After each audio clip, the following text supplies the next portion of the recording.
Many thanks for keeping a date with us on the program Politics Today on Independent Television and Radio. Million apologies for coming up behind time due to some unforeseen circumstances. Sometimes traffic can be so crazy on a weekend.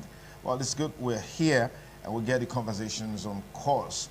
Today on the program, we'll be talking on the lifting of the ban on Twitter by the federal government of Nigeria. I mean, it's a big buzz because we're seeing a lot of activities on Twitter from the local scene.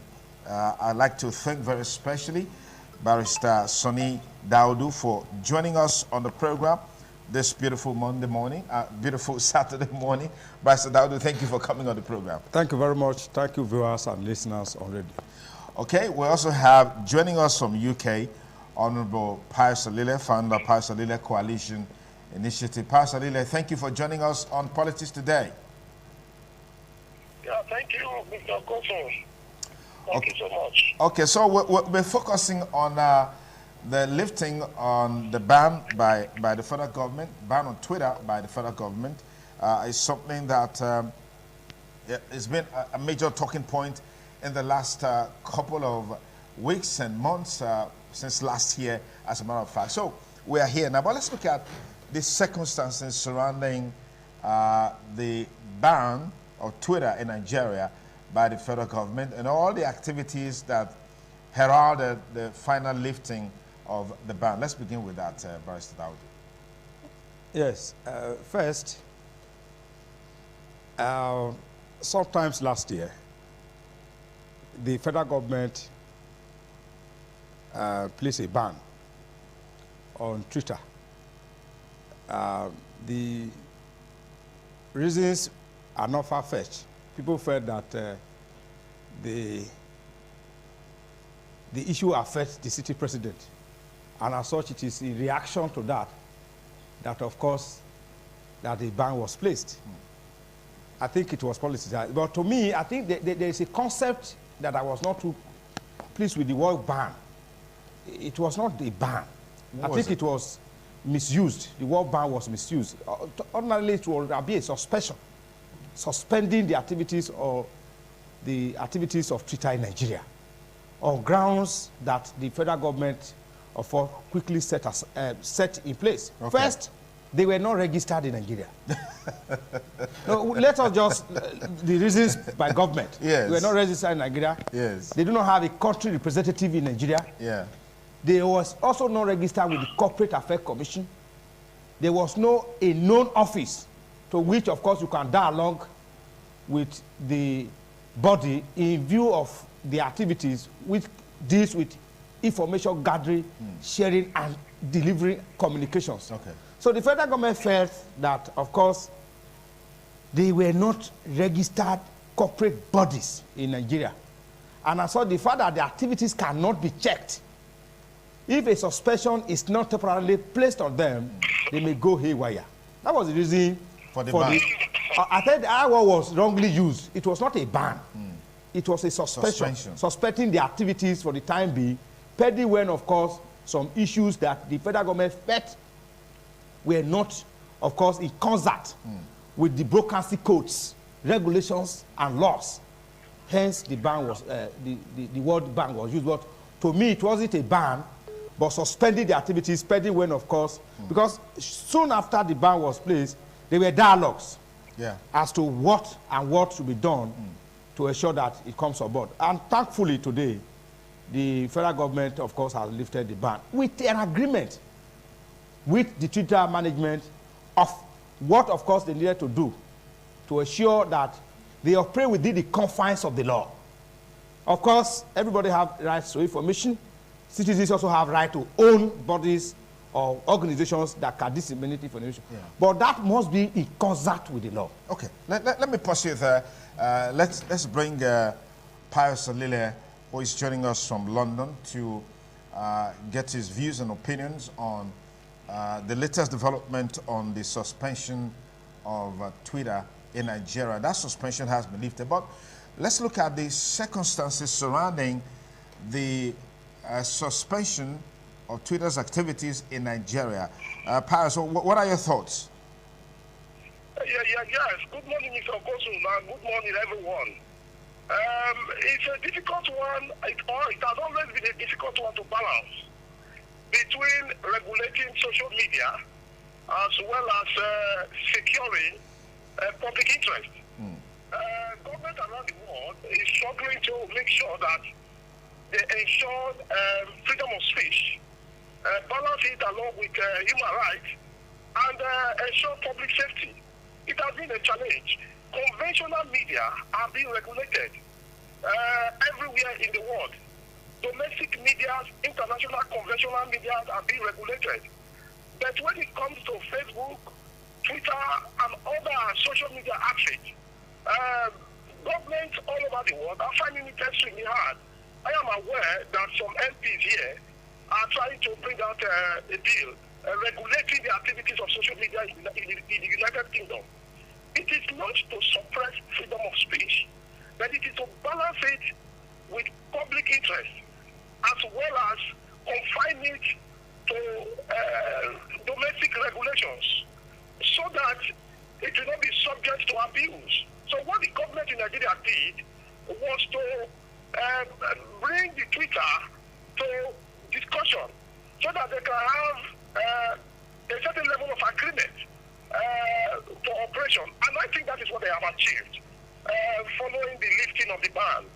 I don't think it is completely out of place when government, in the interest of the public, or trying to protect their own policy, domestic policy, try to subject the unconventional media, I call them unconventional media, to certain confines of the law. So it is not out of place. But the federal government have listened, because the federal government is aware of the socio-economic implications, especially to the youth, who form the majority of users of Twitter, as well as other social media outfits. So they are aware of the outcry, they are aware of the concern, and the economic implication as well. They are aware. And that is why they didn't allow it to drag too long. They subjected, they called them to the table and they discussed, get them to agree, and lifted the suspension. I think that is okay. But however, we need to be careful so that freedom of speech are not put onto stringent regulations. Freedom of speech is a fundamental human right of everyone. But however, in expressing this freedom of speech, we must also be aware of the socio-economic implications for government. Every government in the world wants to ensure public peace. They want to ensure public security. So we must be able to balance it. Government on their own must also ensure that they promote human rights and promote civil rights, and as well as ensure that people are free to express themselves. Expression is also part of democracy. It's a fundamental aspect of our democratic right. Okay, so Pius, I'll pause you there in a moment. It's balancing it. It's to balance it and make sure that we are all happy. Okay, I'll pause you for a moment. Just stay on the line. We'll keep tabs with you in a moment. Let me get back to the studio here, where I have Barrister Sonny Daudu with me. The ban or the suspension of Twitter, according to you, was viewed by different stakeholders from different perspectives. But what was most prominent was the feeling that it was an attack on media, to gag the media.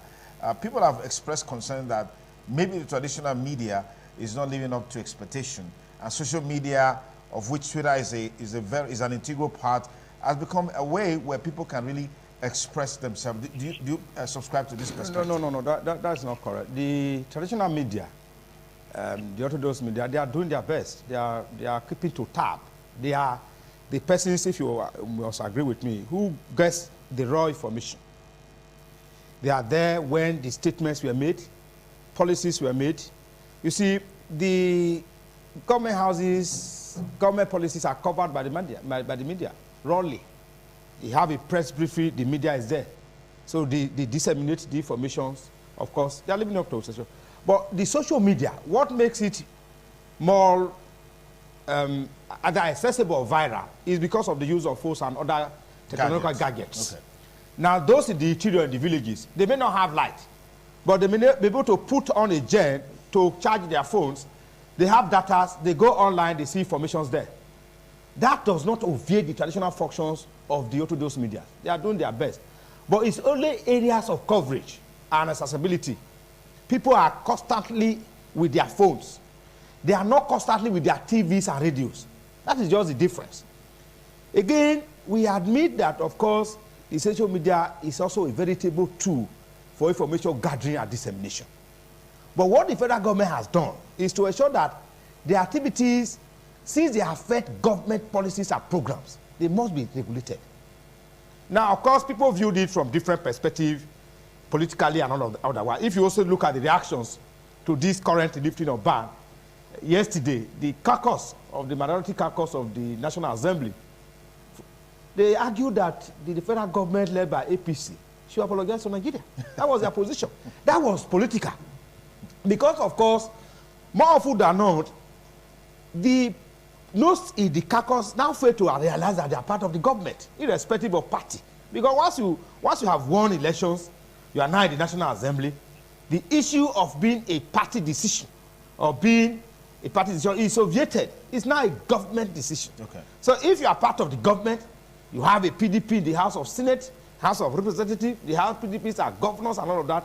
The issue of APC ruling doesn't really count. It's a government decision aimed at ensuring that either whether you call it social media is regulated, is also acting in concert with the rules and regulations. You know, people canvass issues of infringement of fundamental rights, in respect to as provided the Constitution. Yes. But that is not also freedom of the press. Yeah, that is not also true. That's not so true. So you see, Nigeria government is one of the government who have not only make a freedom of information constitutional matter, they have marked a law pursuant to it. The Freedom of Information Act 2011.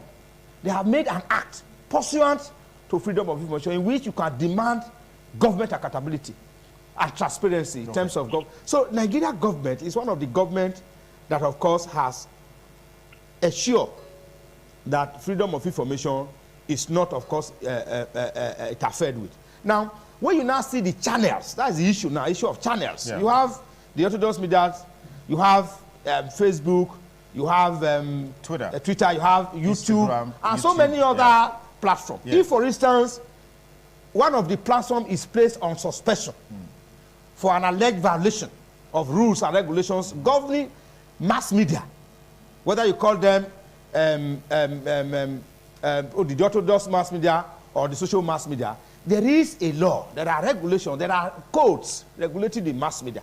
If the government felt that one of the channels of information dissemination may have run foul of the law, a temporary suspension of it does not infringe on the rights of citizens to freedom of information, because that is not the only source. But if there is a total ban on media in Nigeria, of course, that is a breach of the provisions of the Constitution. Okay. So the mere fact that there was a temporary suspension, I said it was not a ban, it was a use of language. Because if you look at the word suspension and the word ban, they have different implications. So what happens in Nigeria was not a ban on the activities of Twitter, even though used by government. It was a suspension. It was a suspension of the activities. Let me get back to Pastor Lilo, who is joining us live from London. Pastor, once again, thank you for staying with us on the program. Now, you mentioned a while ago that globally, governments across the world are taking this kind of action to regulate social media platforms just to ensure that things are done in a more transparent, organized manner. But we also recognize that a platform like Twitter and other social media platforms, they've already put in place structures for regulation. Yes. Where there is an infringement, decisive action is taken against the individual or organization up to the point of being taken out of the platform. I mean, we can't forget in a hurry what happened to former President Donald Trump in the US. So if that structure is already in place, does it make sense that we have to take this action against Twitter? Yeah, some of the internal mechanisms they have put in place. It is the view of the government around the world that they are not sufficient enough.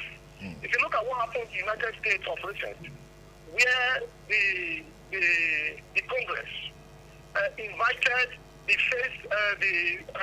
Facebook chief executive to come and testify, where there was a staff of Facebook who came out to blow a whistle against Facebook.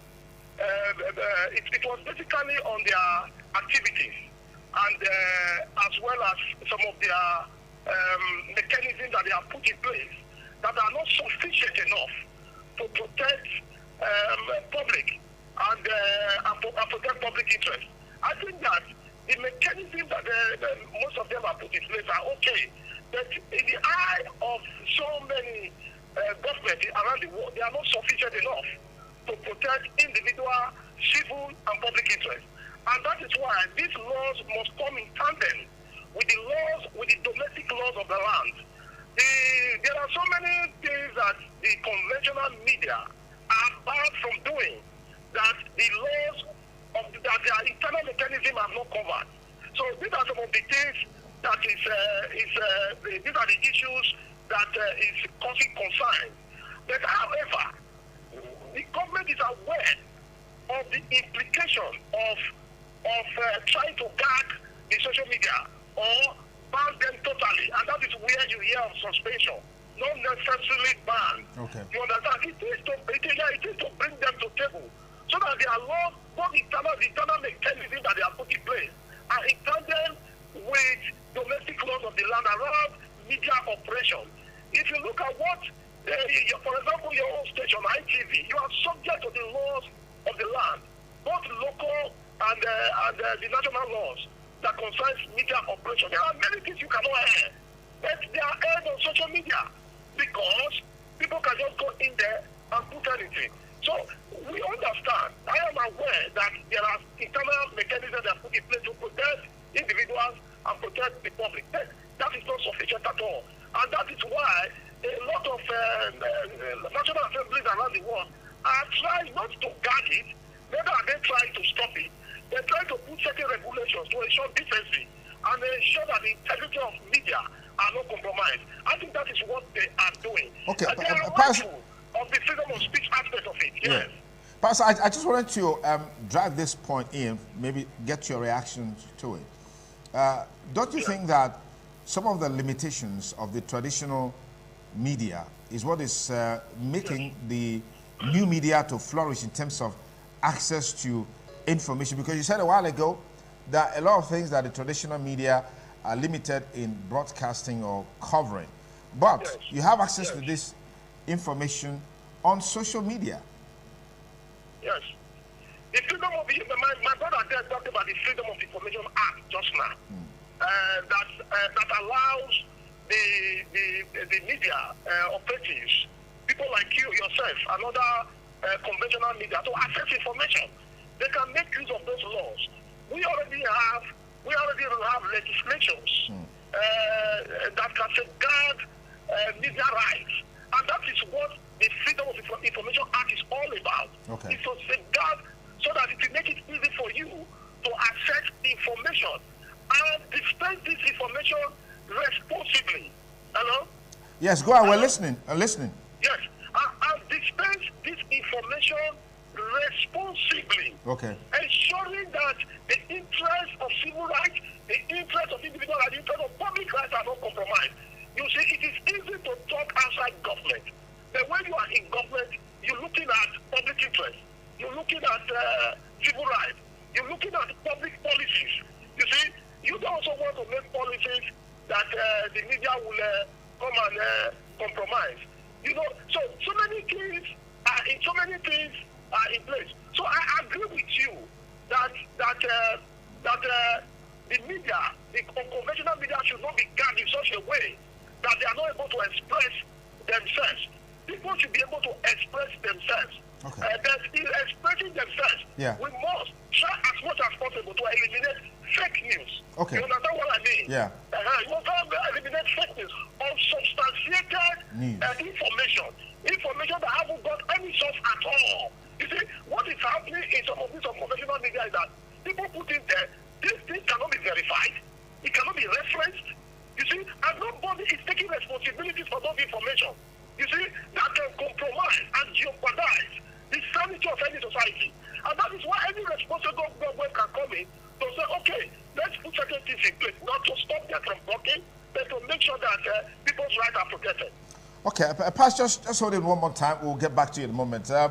Barrister Sonny Daudu, let's look at the issue of the cost of this suspension, according to you. This action, in your own analysis, I mean, as well as that of Pastor Lile, was done to protect public interest. But at the end of the day, people lost money, lost funds, lost resources. There are people whose their business life wire is Twitter. They lost revenue. So who bears this cost? Well, when an action is taken, it has implication, which may be negative and positive. Now, when you weigh, or both. Now, when you weigh both against each other, then you determine which, of course, should take preeminence. Now, there is an interest for government to assure information security. Information security, especially to the vulnerables, who, of course, could go the other way around on ground of the information they have received, whether correctly or incorrectly. Then the economic fortunes of those persons who uses those platforms for economic benefit. Now, you will agree with me that information security and the vulnerability of the citizens is preeminence against the economic fortunes of individuals who may have suffered some losses as a result of the ban. The reason is that if the government is unable to protect lives and security, if the citizens is not able to protect public interest, then of course the essence of economic development is defeated. Economy can only thrive in an environment that is heavy.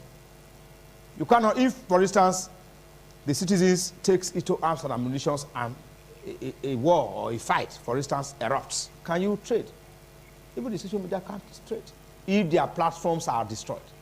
So, in order to guide such instances, the government decided, of course, to place a suspension on that. We admit that, of course, during such periods, there will be, of course, some misfortunes, which is normal. Even in business transactions, there are periods of losses, and there are periods... Yeah, this one is deliberately created. It wasn't deliberate. It wasn't deliberate. It was not aimed. No. That will not be correct. It was not deliberately created to, of course, down-tune the fortunes of Twitter users or Twitter, those who have enterprises in respect to Twitter development and investment. That was not the issue. The issue was that the government felt that the activities were not being controlled, and that the manner in which they were going about information dissemination will, of course, undermine the government of the day. And in order to quickly nip such in the bud, a suspension was placed. That, of course, was not deliberate. It was not aimed at, of course, maybe infringing on the users or those who have invested on it, or to, of course, weaken their economic strength. No, that was not the position. It was just a consequence. The economic fortunes may maybe just be a consequence of the suspension, and not necessarily deliberately, of course, targeted that we want to weaken your economic resources or weaken your investment in Twitter. Or otherwise, that will be an hominem action, which, of course, is also a violation of the Constitution and human rights. So that was not contemplated. That was not the, but it was a resultant effect of the suspension that, of course, those who invest in it, those whose business thrives on Twitter, of course, will be financially or economically be affected. That is admitted in every business. There are also times of business low patronage and all of that. These are all contemplated. Okay. That is why, of course, businesses have insurance policies in situations where, where, of course, situations of this happens. Where do we go from there? So there are principles of recompense and all of that to ensure that they are put back. All right, let me get Pastor Lile on course here. Pastor, the issue of bearing the cost as a result of this suspension is there. I'm sure where you live, there were palliatives and other actions taken by government to cushion the effect of COVID-19. And recall that this suspension also took place at the time that the impact of COVID was being felt across the country. So what do you make of the losses incurred by those whose businesses, the live wire of their business is on Twitter? The palliative that we shared in Nigeria by government, both the states and the local government, the one in Edo State, you know what happened now. This is not political, you know what happened. So it is not about having palliative, it is about properly channeling those palliatives to the appropriate recipient or appropriate beneficiary. That is the most important thing. It's not to say, oh, we have palliatives. Where are the palliatives? Where are they going? Now, how do you identify Twitter users? What are they doing with it? What economic benefit? Or is it for Yahoo purpose? What is it being used for? What economic benefit? How do you identify them? And what are they doing? Well, unfortunately, we lost that conversation with Pius Alile, but we hope we can reconnect with him and sustain this conversation in the next few minutes. But let me get back to Barrister Daudu here. A very interesting part of this conversation has to do with the fact that, okay, we've been able to establish a conversation with Pius Alile. Yes, Pius, thank you. Thank you. You're able to link up with us again. Yes, just go ahead, yeah. Yes, if this goes off, just try and call me back. Okay? All right, go ahead. Yeah, so the point I'm making is that it is making sure that whatever palliative we have gets to the right people. Okay. That is the major thing. Here, before they talk about palliative here, they already know where the palliative is going to.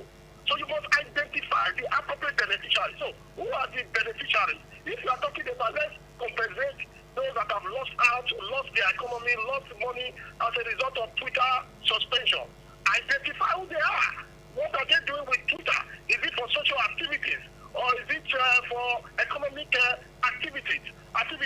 What economic benefits are they using those the Twitter for? So they need to be able to identify that users. If they are using it for their business, what kind of business? If when they were sharing palliative here, they looked at the beneficiary directly. If your business is not affected by the pandemic, you won't get anything. So that is what they did. So they look at the economic benefit. For example, those that were in the hospitality department, the hospitality sector, they were heavily affected by the pandemic because their clubs were closed down and a whole lot of social activities were closed down. So they were heavily compensated. Even as I'm speaking now, they are still compensating them because their business were heavily affected. So you must identify those key elements of the economy that are using Twitter that deserve to be compensated before you can begin to talk about palliative. Okay. I think that is my position on that. Okay. So it's not just about talking about palliative. Yeah. You don't know where palliative. Before you know it, they'll go and study palliative somewhere. And because they don't know who to even, probably they did not identify the proper beneficiaries of those palliatives. I think that is my position on that. All right. So do you think that those who, suffered losses as a result of a Twitter ban should be compensated in any way? Barrister Daudu. Let me just ask another down to that. You see, yes, economically speaking, there is investment diversification. okay, You do not invest only on one source of revenue generation or wherever it comes and all of that now. If you invest in Twitter, you are also expected, of course, expect some periods where eventuality, such as this and other force majeure, may occur. So you do not invest only on one source of investment. Of course, it is contemplated, therefore, that those who invest in Twitter also have other sources. It may not necessarily be that they invested on Twitter, but that yes, Twitter is a live wire of their business. Yes, of course, for the period of suspension, yes, they could have also shifted, of course, a business plan. You must be dynamic in your business transactions, business engagement, and investment. You must be that. You cannot be stereotyped on grounds only that you invest in Twitter, and as such, if something happens to Twitter, of course, your life wire is gone. But that also depends on the nature of the business that you do. Yeah, now, even in government, the government has recently said that, of the business that even you do. government has said that you do not depend on salary alone. You do not, you are expected to engage in other activities that can be economically driven and resources, of course, oriented. So you do not, even if you are even a government worker, you don't depend on salary. Okay. Now let me look at the issue of palliative. Yes. I am not an advocate of palliative. The palliative that were even done during the COVID was misdirected, misconceived. What do you mean by palliative? Of sharing Indomie, and it's trillions that were spent on that. Some were stuck in people's this thing. It was palliative. The palliative that the citizens needed at that point were palliative of establishing more health centers, more hospitals, more drugs. These were not done. What palliatives? Somebody, you are saying there is a threat of a pandemic, you are sharing Indomie. It was a misguided palliatives. So in essence, there was no palliative. Okay, let's just take this conversation a bit higher. If you just join us, it's still Politics Today on independent television and radio.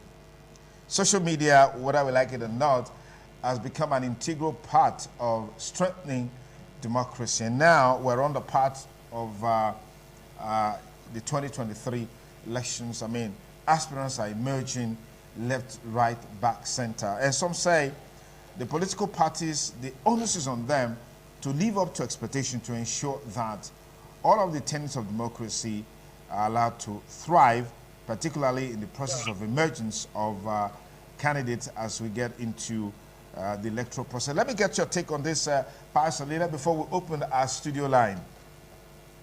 Yes, you said it all. Political parties are an integral part of the democratic process. The party leadership have so much responsibility to ensure that they present credible, acceptable candidates for elections. Because, of course, if they do that, then it will be easy for them to win the elections. And it will also be better for the society if credible and those with fast track record of development are presented to the people. So, political parties have a whole lot to play. Sometimes I don't envy party leadership at all, because you have conflicting interests here and there. You have people who have interest, sometimes 5, sometimes 10, sometimes 20, sometimes 30, just for one position. So sometimes I don't envy them. It's a difficult and overall process to harmonize all these interests and make sure that none is offended. And at the end of the day, you present one person out of maybe 30 or 50 people just for one position. So are you concerned? Are you concerned that as we speak, the electoral law is yet to be assented to by Mr. President over the issue of direct primary or indirect primary? The electoral law is an integral part as well. So it's something that you need to look into properly. It is not something you just sign and sign because National Assembly has passed it to you to look at. You have to look at it and look at the economy implication, look at the social implication. So it is not as easy as people just look at it. So you need to look at it very critically. I am not really concerned because, of course, the government is part of the democratic process very well as well. So they need to also look at it critically before passing it into law. Because whatever they pass into law now is going to affect everybody, including the citizens. Because the citizens are taxpayers.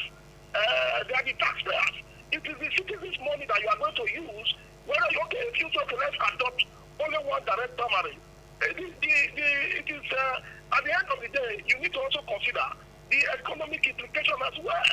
And it is the citizens that will bear the brunt, because it's taxpayers' money that you are going to use in ensuring that election, because that will be double or triple elections. By the time you do that, you are still going to come and face the elections. And there are logistics. We have logistics involvement that government need to shoulder the responsibility, not the contestant, but government need to be there to get involved, because we also look at the security aspect as well. So it is a whole lot of things that we are looking at. Okay. So it is my opinion that government should be allowed to look at it critically, to dialogue with relevant stakeholders, and come to agreement. Because honestly speaking, the implications are far-reaching. So we need to guide it very seriously and make sure that we get it right for the people. Master Sonny Daudu is with us here as well. So quickly give us your perspectives on the road to 2023 in view of the status of the Electoral Act that is yet to be ascended to, then the debate over direct primary or indirect primary as it were. Yes, I'm one of the persons who, of course, advised the president not to assent to the bill. and Mr. President heard he you. Listened, and I told the president not to assent to the bill. That it was an infringement on the operations of political parties for the National Assembly to restrict the manner in which candidates of political parties were nominated for the general elections. We look at the economic implications, the financial implications of direct primaries for minor political parties. For instance, you have a political party whose spread is within the South-South, for instance, and he wants to produce a president. But that implication is that he must contest elections across the 36 states and the Federal Capital Authority for him to get a candidate. That's what you are saying. Now, it means that the man has to campaign from unit to unit, ward to ward, state to state, in order for him to become a candidate of a political party. Now, here the leader says, no, we do not have money that we will throw around now. We have a consensus. This man has built this party for long. He has contributed immensely. Let us agree on consensus basis that he should be our flag bearer. Whatever money that he has, we should leave it for the general election to campaign. You say no, he should start the campaign now from primary elections across the 36 states. Let's even say Edo, for instance. You are saying that a man who wants to be governor should go and campaign around 192 wards in order for him to be able to even say he wants to be governor. Whereas his base is within Edo South. He just wants to, of course, show that he has what it takes. The party comes together and say, we nominate you as our candidate. You say, no, that should not be there. What we are saying is that based on the capacity and conveniences of political parties, allow there to be an option open to political parties, either to adopt direct primaries, indirect primaries, or consensus candidates. Let it be open for them. Okay, let's proceed there. We've got our caller joining us now. 052290 is our studio number. Good morning, caller. What's your name and where are you calling us from? Good morning, sir. My name is Peter Erekose, and I'm calling from Benin. Yeah, Peter, go ahead, please, with your contribution. Yes, I just tuned in and I came across the conversation on direct or indirect primary. Okay. And I just want to send in my contribution on the issue of direct primary. I think the position of the National Assembly is okay because, like what my senior colleague there was asking, before you become a candidate, if you want to use the direct primary, you must contest around the country. Yes, that is what it should be. Because if you are brought out as a party flag bearer, it's assumed that you are capable. It's not because of your contribution to the party. No, we want flag bearer that is capable. Someone that can represent and can perform. We don't elect people because they contributed too much to the party. No. We are electing because of their ability to perform and turn the economic situation of a state or a country around. So when the National Assembly is saying that direct primary is the way forward, it has to pass through legislation, which is their duty. And the person. Yes, go ahead. We're listening to you. Looks like we lost that call. Peter, just hope you can get back to us and contribute to the discussion. Now, caller, good morning. Good morning. What's your name? Good morning, Nigerians. Yes, Dr. Open Secret. Go ahead. The radio professor and the ESA ambassador. Please go ahead. Yes, I think that under common sense, what is not regulated is usually subject to abuse. But in the context of the present situation we are talking about, the federal government and Twitter, you realize that the suspension that you may want to call it now was not done in good faith. It was done as a result of a show of power that we can recalculate. Why is it that when the president's tweet was deleted, That is when the federal government now took action against Twitter. So if the president's speech was not deleted, the president's speech that people who did not experience the civil war, maybe they need to teach the lab lesson. If that tweet was allowed to fly, with the federal government and President Muhammadu Buhari suspended Twitter, so it was the suspension of Twitter by the president. Hello? Yes, go ahead. We're listening to you. Yes, the suspension of Twitter by the president was, and the federal government was just a show of force that we are a country, we can do this, we can do that. Then, as for compensation, it is necessary, under also common sense. Who are we compensating? You are using this as a source of information. So we have other sources of information. So I agree with that. Okay. And on the issue of electoral bill, I think Nigeria is not a banana republic and should not be seen as a banana republic. The situation where two or three people come together and set up a political party that is only a briefcase should be over. In the America we talk about, those of you who travel to America every day, we have two major political parties there, but we also have other minor parties. So if you want to rule Nigeria as a president, you should be able to have a knowledge of the 36 states of Nigeria and all the local government. Okay. As a person who wants to be president of Nigeria, you need to have a knowledge of it. So you cannot just sit down in your bedroom and form the political party because you want to go and contest the election and you want to make the recorded as a former aspirant or that. We have gone through that. If it's local government election you can handle, concentrate on local government election. Let it be that like we have in Anambra State now. APGA have been ruling that state now for 40 now. That is true democracy. Okay. So APGA cannot wake up overnight and say they want to go and become president. If they are doing that, they are using that for formality sake. But they can team up with other parties to get a president. And in the long run, they will be some of their members to be selected to be part of that government.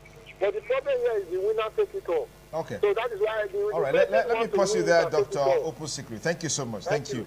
Dr. Barrister Daud, I was on point. Yes, you see, capacity is not related to financial capacity that a man should have the capacity to campaign around the country before he should be able to get a ticket. That's not what for Kanaka. What the National Assembly would have done, even with respect, was to initiate a bill to regulate the expenditures of candidates before they emerge. You see a situation where a man who just finished university wants to contest for House of Assembly, he says to be a ticket for 5 million. And the National Assembly are not worried about that. You ask somebody to buy a ticket for governor, 30-something million. And you are saying if the man goes to the play, he will not. So what they would have done, instead of bothering themselves by direct primary, is to have a bill for an act to regulate the expenditures of political parties or political aspirants to emerge in an election. If, for instance, you say, okay, for you to become a House of Assembly member, the form is 20,000. Very bright persons, educated persons, intellectual persons will go there.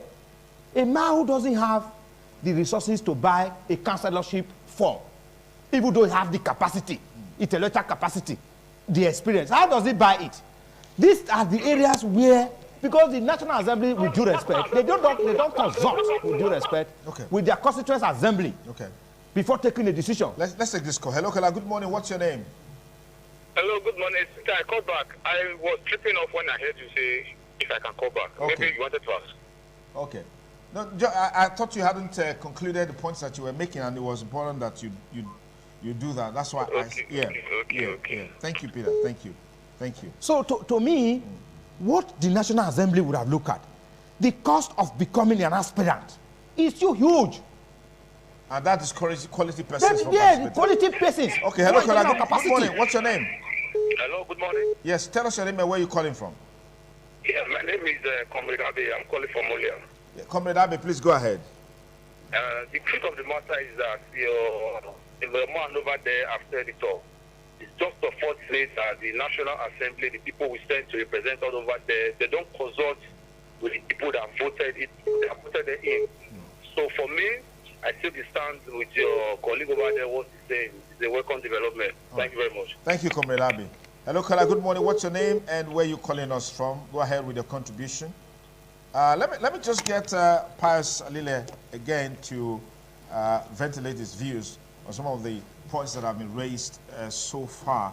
particularly on the region issue of direct or indirect primaries. Now, if the electoral law doesn't come to effect before the 2023 election, what's the implication in your opinion? We already have direct primaries and indirect primaries. Okay. Political parties, APC already have direct and indirect primaries in their constitution. So they can always look at those options. We are not saying that direct primary is bad. I am not saying so, that direct primary is bad. We are saying that political parties should be given choice or choices, based on their peculiarities, based on their dynamics, and based on their socio-cultural evolution, to be able to choose their candidate. My colleague there made a very good point. If a political party decides to say, look, this person has contributed so much to this party, he's done so well, we trust him, he can represent us and he can represent the people, then if they present it before the people via consensus, what is wrong in that? So for me, I do not see, as long as the generality of the people accept and affirm that consensus, then what is the problem? What is the problem with it? So we must look at we are talking about curbing corruption. We are talking about curbing corruption. Okay. But we want to sow a seed of corruption somewhere. Now, if you are saying that we shouldn't look at the economic aspect or the economic implication on candidates, on potential candidates, then you are talking about when they get to public office, they should not be corrupt. Then that is not what we are saying. We are saying that corruption should be gone from the roots. Okay. All right, Pius, I really want to thank you for joining us on the program today from London, and we hope to see you here in Benin very soon. Thank you so much. Thank you very much. Thank you. God bless you. Thank you. Thank you. Okay, so we'll take our last call, and that will be it on the program for today, Politics Today on Independent Television and Radio. Hello, caller. Good morning. You are live on the program. Good morning. Hello, good morning. Yes, what's your name and where are you calling from? I want to contribute on the issue of this direct or indirect primary. Yes, please go ahead. Go ahead. Democracy is the government of the people, by the people and for the people. So direct primary is the government of the people, by the people and for the people. Okay. But the indirect primary is the government of the party, for the party and for the party. For the party.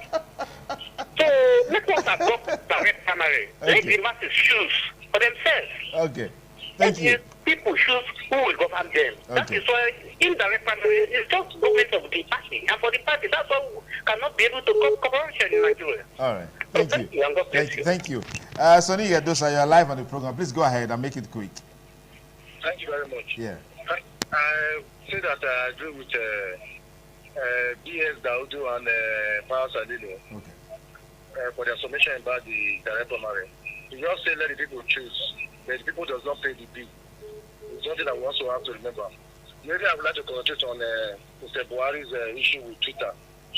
I'm sure that I can give you some experience about a young man who was on a 1 month suspension.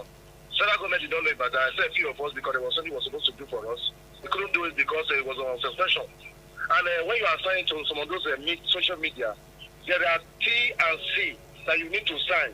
If you accept it, you will be registered. And if you don't accept it, you will not be registered. I think this one should be a wake-up call for us that nobody is expendable and everybody can go to the rule of law. Let us not do everything as though because we're empowered today we can do anything. Then tomorrow we say there is no problem or this person is bad. Yeah. Let's look at everything in its totality. And I want to encourage Mr. President and those who are handling this program. Before you are suspended, like me, I was given a warning at the time last year. And if you do it again, you will be suspended. I think his handler did not read that part of it. Okay. So let's do things in a way that at the end of the day, it doesn't make mockery of us, all of us. All right, thank you. Thank you. Sonny, what's your final take? Yes. The Electoral Bill Amendment Act adds no innovation to the current act. And as such, it should be discarded in its entirety. On grounds that even the electronic transmission of results that was being propounded by them is not original to them. INEC, by the current law, has the power to make regulation for electronic transmission of results without recourse to any law. And as such, there is no addition. What they would have done that they didn't do was to canvass for electronic voting, which was not there.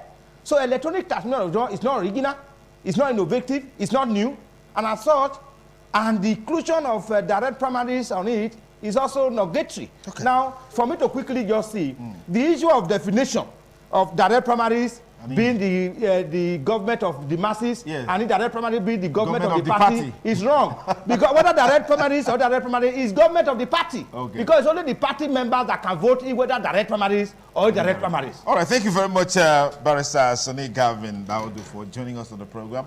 I also want to say big thanks to Pastor Lile, who joined us live from London on Politics Today this beautiful Saturday morning. I want to say big thanks to you for listening on radio and watching us on television and also contributing.